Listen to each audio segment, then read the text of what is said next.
YouTube landed on a no site, no problem YouTube channel. Today's video, I'm going to give you some things to look for when your mower won't start. Things you can do at home before you bring it to a shop or call a mobile guy like me. At the end of this video, please hit the like button and the share button and leave comments. I try to respond to everybody and I am here to help. So without further ado, let's get right into it. Today we're looking at a Craftsman zero-turn mower. And if it won't start, I'm going to show you things you can look for. Number one, make sure the handles are in the out position, otherwise known as open. See, that just proved I'm blind. I wasn't looking. So the handles are closed. With it like that, the mower's not going to start because the parking brake is incorporated into the handles. So these got to be open. And some models have a parking brake that's down here. Just make sure that is up and in a locked position. Look at your stickers. They will walk you through that as well. So you've done that. You've turned the key, it still won't start. One of the things I see all the time, this right here, turns your blades on, it's your PTO switch. A lot of times people get off the mower in a hurry, they leave that switch out, and it won't do anything. That has to be pushed in before your machine will start. Always make sure you check your battery, make sure it is fully charged. And if that's all good, you want to look for your main fuse. So it's typically going to be in a holder that looks like this. Got the little tab on it, right there. These can be tricky, but if you follow your positive battery lead, they're always going to be tied in with that. So pretty easy to find. So we'll show you the fuse though. There we go. So if you look in that fuse, there's a window right there. Got a little piece of wire in there. If it's not broke or burnt, then chances are your fuse is fine. And this is stuff you guys can all do at home without having a bunch of tools. Most you might need is a pair of needle nose to pull the fuse out, maybe a multimeter to at least see if the battery has power. That won't load test it, but you only see if the battery has any juice.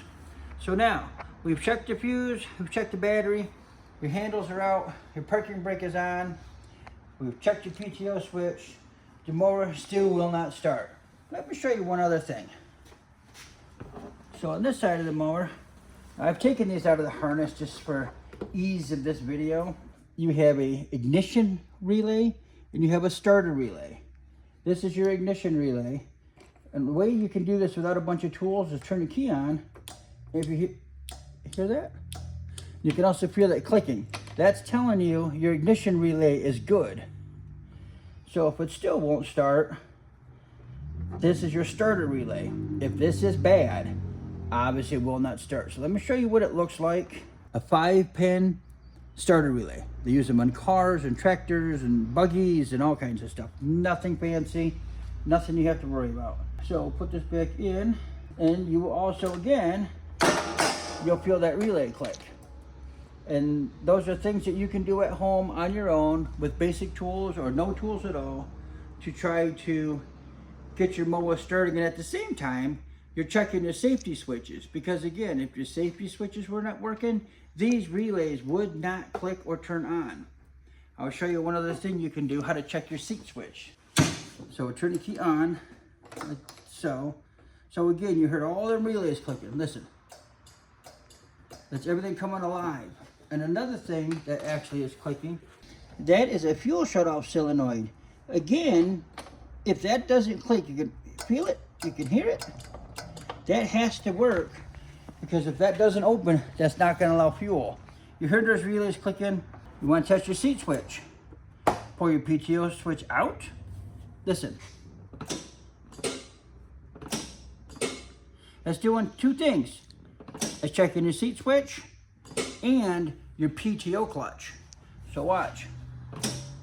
That tells you seat switch is definitely working. Now, blades off. Blades on, blades off. I'm not talking Mr. Miyagi, wax on, wax off. We're talking PTO. Anyways, I hope this video helps. Again, this is stuff that you guys can do at home. Really no tools required or very minimal. You can always call Steve directly at 904-239-0586. I'm always here to help. Or visit my website at nsmppowersports.com. Thanks. Have a good one.